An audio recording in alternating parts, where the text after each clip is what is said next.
I want to start with when I was 13 years old. My folks offered for me to go to camp. Now, I was a shy boy. I had one friend, and that friend was not going to camp. So I didn't really want to go, but my sister was, and kids from my church were going. And my folks and my sister assured me that I would meet new friends at camp and have a fun time, have a great time. Well, I wasn't sure about that. I didn't think that would probably be the case, but since the camp was in the Cascade Mountains, I decided reluctantly to go because I love to get an opportunity to hike in the Cascade Mountains. I love the Cascade Mountains. They're beautiful. So I went off to camp with my sister and my youth group. And when we got there, I took all my luggage to the cabin that I was assigned to, and I put it on my bunk. And then I went back to the lodge to see what was happening next. And that's where I saw her. The most beautiful girl I'd ever seen. She was slender like I was, about my age, blonde hair, blue eyes, and very popular. And of course, being shy, I stayed back, just kind of hung out in the crowd, listening to see what I could learn, because I could tell from how beautiful she was and how many people, how many friends she seemed to have, that she was way out of my league. There was no way I would ever get to really know her. But I watched, and then when we went to supper, I sat a couple tables away so that when I was watching, it wouldn't be obvious that I was looking at her or that I was listening. And that night, I was sure that I would probably dream about the girl of my dreams.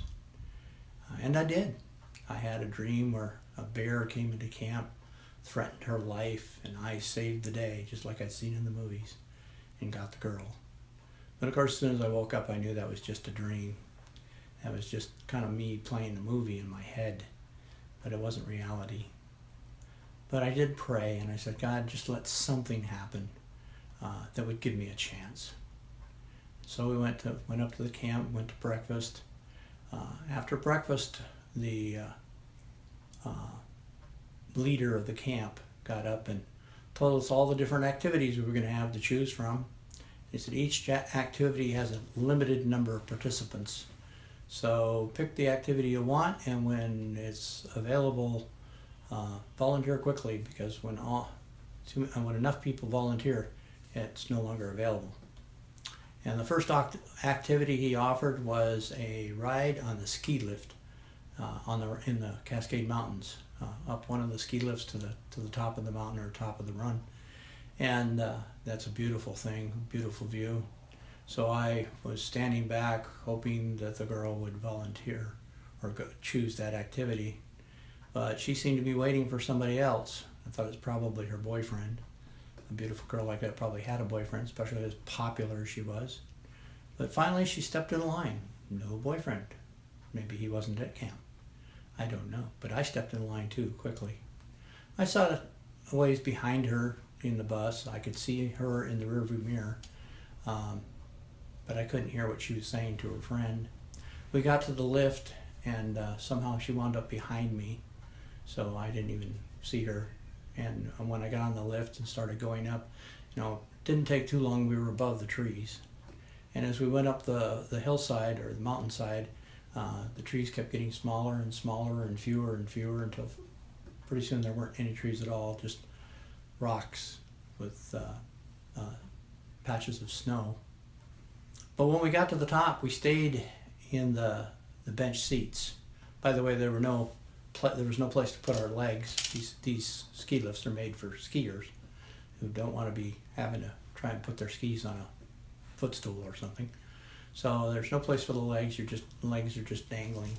And when we turn around to come back, the the chairs are now facing away from the mountain. So you get this illusion like you're flying over the beautiful forest with occasional rocky peaks sticking out here and there. And you can see where the runs have been cut away, but otherwise it's just green forest as far as you can see, evergreen forest. We got down to the bottom and went back to the camp just in time for lunch. We ate lunch, And the next activity was hiking, and I quickly volunteered for hiking and was pleased when the girl also volunteered to go hiking. Now, I tend to hike a little faster than most people, so I ran out in front of the rest of the hikers as far as the leader would let me go. And when I got to where he said I had to stop, I would stop, wait for the hikers to catch up with me, and then when they did catch up, I would go again as far as I could go. And we got to the bottom of a hill, and there's a winding gravel road going up the hill about 50 feet above us. And I asked the leader which way to go, and he motioned up the hill, so I scurried up the hill real quick. And then as the other campers started coming up the hill, I started helping people when they got to the top. And when the girl started up the hill, I quickly moved down along the slope so that I could be there to offer her help when she got there. And when she did, I extended out my hand, and she took it, and I helped her up, and she said thank you, and that was like the first touch from her. And next thing we knew, we were back at the camp, about time for supper. But as we're washing up for supper, the person that had been in charge of the hike announced that a girl had lost her watch on the hike, and we needed volunteers to go back and find the watch, or try to find the watch. So I quickly volunteered and was very pleasantly surprised when I found out it was the girl that had lost her watch. I felt I probably had a good chance of finding the watch, since I expected to be out in front of the rest of the hikers as I was during the hike. And then as I was going down the trail, I remembered that I had seen a watch on her wrist when I helped her up the slope in the gravel. And so I knew that the watch must have fallen off either on the gravel or after the gravel. So I ran quickly to that spot where we had gone up the gravel slope. Of course, I had to hike up off to the side so that I wouldn't bury the watch by disturbing the gravel. I got up to the top, and then I walked along the top looking carefully for anything shiny down on the hillside in the gravel. And I spotted this shiny object.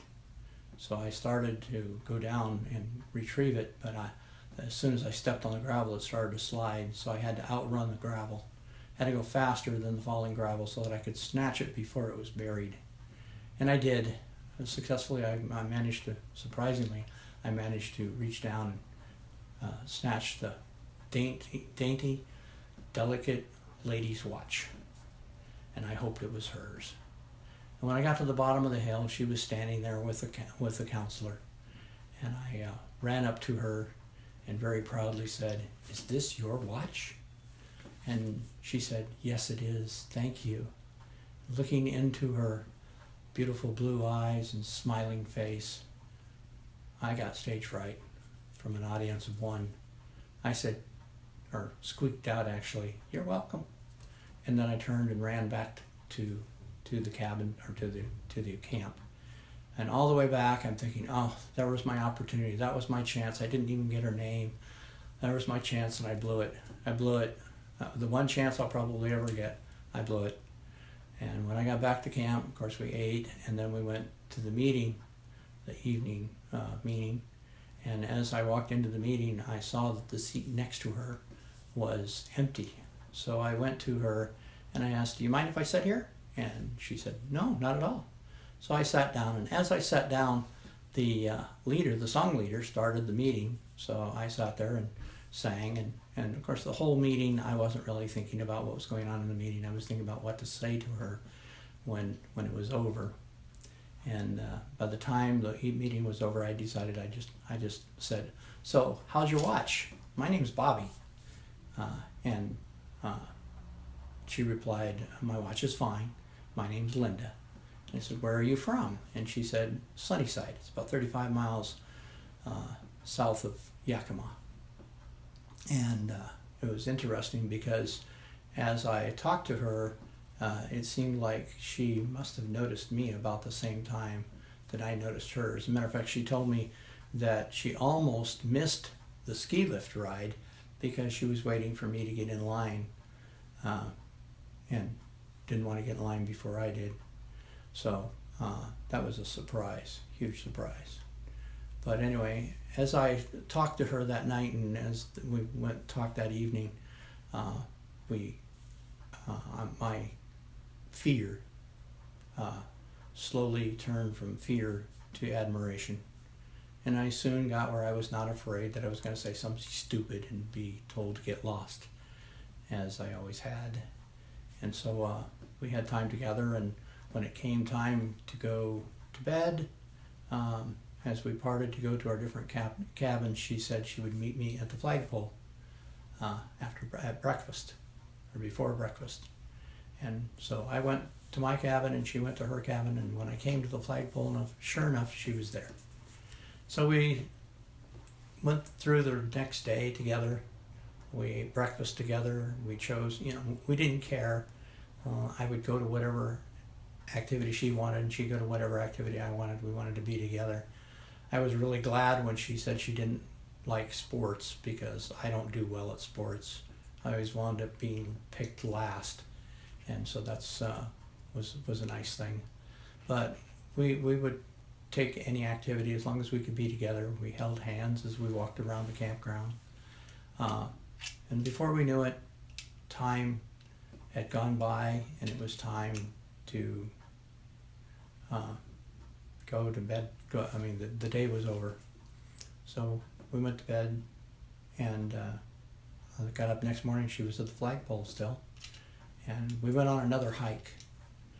But this time, I was not out leading the group, and she was not wearing a watch. We had just had fun hiking together, holding hands, walking down the trail at the back of the group. So I had to really slow down. And then that evening, we were all encouraged to play board games. So I asked Linda, I said, do you know how to play chess? And she said, nope, I do not. I said, I will teach you. So we got out a chess set, and I started showing her how the pieces move. And a guy by the name of Fred stepped up and said, you want to play a game? I challenge you. And she said, oh, go ahead, I'll watch. So as I was playing with Fred, I kept talking to Linda. Finally, he says, if you don't pay attention better, you're going to lose this game. And I said, oh, really? And I just kept talking to Linda. And then, rather frustrated, he says, it's your move.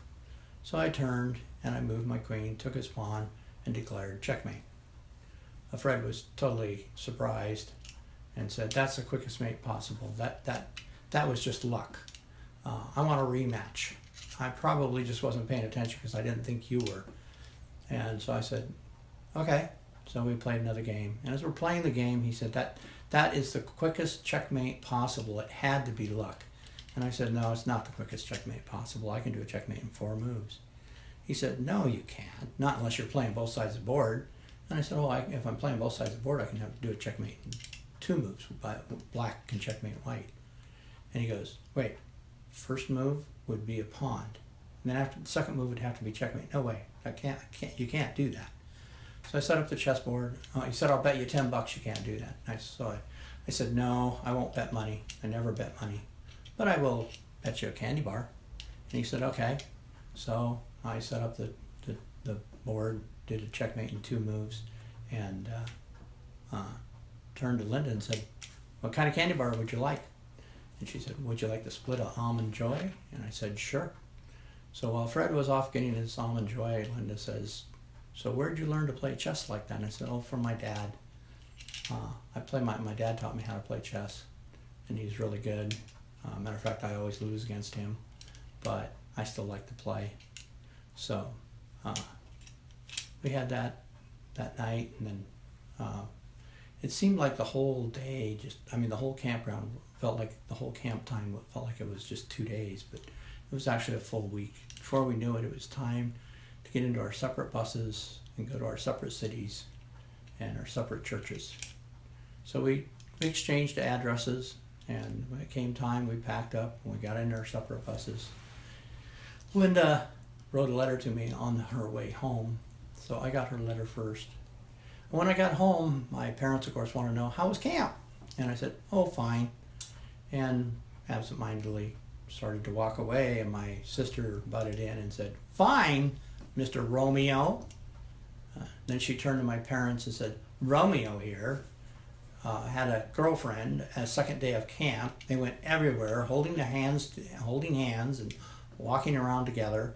I didn't know my brother was such a lover boy." And I quickly slipped off to my bedroom, not wanting to answer the questions I'm sure was follow, and have the teasing, which I knew would also come. So my first camp, that's kind of how it went. But as a result of that, I started to come out of my shell and not be quite so shy.